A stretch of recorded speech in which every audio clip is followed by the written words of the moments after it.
এখন চলেছি নতুন একটা ভিডিও নিতে। এই ভিডিওতে অ্যাটলি 6 সম্বন্ধে যে আপডেট এসেছে সেটা নিয়ে কথা বলবো। তার আগে চ্যানেলে যারা নতুন আছে অবশ্যই চ্যানেলটা সাবস্ক্রাইব করে একটা লাইক কিন্তু অবশ্যই দেখো।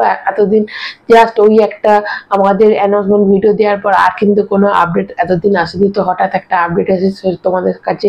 আমি আপডেটটা নিয়ে চলে এলাম। সেটা হচ্ছে দেখো, এই সিনেমাতে প্রথমে বলা হচ্ছিল যে প্রিয়াঙ্কা চোপড়া থাকতে চলেছে, তো সেটা মানে রিউমারই বলা হচ্ছিল, কিন্তু প্রিয়াঙ্কা চোপড়াকে তারা অবশ্যই অ্যাপ্রোচ করেছিল, কিন্তু প্রিয়াঙ্কা চোপড়া এটাকে না করে দিয়েছে। তার রিজন হচ্ছে যে প্রিয়াঙ্কা চোপড়া এখন তোমরা জানো যে SSMB 29 নিয়ে কিন্তু এখন ব্যস্ত আছে, তো ডেট দিতে পারবে না। কিন্তু এই মানে আমাদের অ্যাটলি কুমার কিন্তু খুব তাড়াতাড়ি সিনেমাটাকে করতে চাইছে, তো সেই জন্য ডেটের সমস্যা হচ্ছে। তারপর কিন্তু ক্রিস 4 সিনেমাটা করবে, তো তার জন্য এখন টাইম দিতে পারছে না, তো না করে দিয়েছে। তো শোনা যাচ্ছে যে তারা সামান্তাকে কিন্তু অ্যাপ্রোচ করেছে, এবং সামান্তার কাছ থেকে এখনো কিন্তু নেগেটিভ বা পজিটিভ কিছুই অ্যান্সার আসেনি। তবে সামান্তা থাকলে কিন্তু জড়িটা ভালো লাগবে। দেখো ওরা দুজন কিন্তু একসাথে সিনেমা করেছে এবং হিট সিনেমা দিয়েছে, তো সামান্তা এমনিকে বেশ ভালো অভিনেত্রী, তো দুজন একসাথে থাকলে এরকম সিনেমাটাতে অবশ্যই ভীষণ ভালো হবে। এবং এই সিনেমাটা বলা হচ্ছে আউট অফ দ্য ওয়ার্ল্ড, মানে কিরকম হয় সেটার জন্য তো প্রচুর মানুষের সেদিন অ্যানাউন্সমেন্ট ভিডিও দেখার পর তারপর থেকে মানুষের ভেতরে ক্রেজ কিন্তু যথেষ্ট বেশি হয়ে গেছে। এবং এইটা নিয়ে বলা হচ্ছে দেখো, সিনেমা দু রকমের হয়। একটা ডিরেক্টরের একটা সিনেমা হয় ডিরেক্টরের যেটা ব্রেনে থাকে, মানে মাইন্ডে থাকে, আর একটা হয় যেটা মানে এই টপিকটা নিয়ে সিনেমা করতে ডিরেক্টরের ভালো লাগছে সেরকম একটা টপিক থাকে। তো এইখানে কিন্তু অ্যাটলি কুমারের এই সিনেমাটা একদম ড্রিম প্রজেক্ট, তার মনের মধ্যে অনেক দিন ধরে ছিল, সেরকমটাই সে বলেছে। এবং এই সিনেমাটার জন্য সে অনেকদিন ধরে ওয়েট করছিল, এবং এটা একটা তার ড্রিম প্রজেক্টের মতো। এবং এটা যতদিন না সে করতে পারছে, মানে খুব তাড়াতাড়ি সে শুরু করতে চাইছে, তাড়াতাড়ি শেষ করতে চাইছে, এবং সিনেমাটা দর্শকদের কাছে তাড়াতাড়ি এনে দিতে চাইছে, এরকমটাই শোনা গেছে। এবং এই সিনেমাটা নিয়ে বহুদিন আগে থেকে সে স্ক্রিপ্ট রেডি করছিল, অনেকদিন আগে থেকে তার মাইন্ডে এটা ছিল, এবং এটা নিয়ে সিনেমা করার সে অনেকদিন আগে ঠিক করে নিয়েছিল। এবং তার জন্য কিন্তু স্ক্রিপ্ট অনেকদিন আগে মানে প্রি প্রোডাকশনের কাজ ধরো সেটা অনেক বছর আগে থেকে সে করতে মানে শুরু করে দিয়েছে। এরপর তো তারপর তো তারা গেছে, সেটা তো আমরা দেখতে পেয়েছি, কিন্তু এটা কবে গেছে কিন্তু কেউই জানে না।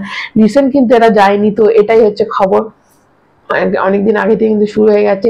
এবার যেটা এসেছে যে সিনেমাটার রিলিজ ডেট নিয়ে একটা বড় সড়ো আপডেট এসেছে। দেখো সিনেমাটার রিলিজ ডেট বলতে যে 2026 সালের লাস্টে কিংবা 2027 সালের একদম জানুয়ারি মাসে, মানে যে যখন ওই আমাদের পৌষ পার্বণ হয় সেই টাইমটাতে কিন্তু রিলিজ করবে, এরমটাই শোনা যাচ্ছে।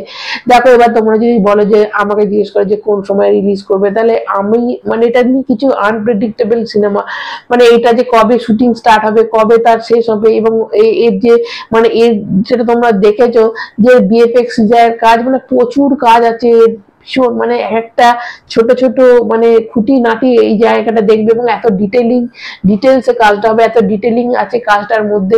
এবং এটাকে কিন্তু যেহেতু ড্রিম প্রজেক্ট, এবং অবশ্যই আল্লু অর্জুন একটা এত বড় বিশাল হিট পুষ্পা 2 দেওয়ার পর সে কিন্তু চাইবে যে এবার যে 1700-1800 কোটি বাজেট তার এই আগে সিনেমাটা দিয়েছিল, এবার যেন সেটা 2000-এর ওপর চলে যায়। তো সব দিকে তারা খুব খুঁটিনাটি দেখবে, এবং এটার করতে VFX এর কাজ করতে কিন্তু প্রচুর টাইম লাগবে। কিন্তু শুটিং কতদিন হবে সেটা কিন্তু মানে খুব একটা বোঝা যাচ্ছে না যে এটা কতটা শুটিং হবে, কতটা VFX এর কাজ হবে, তো সেটার জন্য একটু ডাউট আছে। তবে সিনেমাটা কিন্তু যদি মানে সত্যি করে বলা হয় তাহলে কিন্তু শেষের দিকে রিলিজ করবে না, কারণ তোমরা দেখো 2026-এর শেষে কিন্তু অবশ্যই তার আছে রামায়ণ পার্ট 2টা আছে। এবং যেটা শোনা যাচ্ছে যে কিং, তোমাদের বলেছিলাম আগের ভিডিওতে যে কিং সিনেমাটা কিন্তু চেষ্টা করছে যে 2026-এর লাস্টে, যদিও সেটাও কতটা হবে সেটাও একটা ডাউট আছে। তো 2026-এ যদি শেষে হয় তো 2027-এর ফার্স্টে, তাহলে তোমরা বুঝতে পারছো 2027-এ কি বিশাল বিশাল সিনেমা আসছে। দেখো 2027-এর ফার্স্টে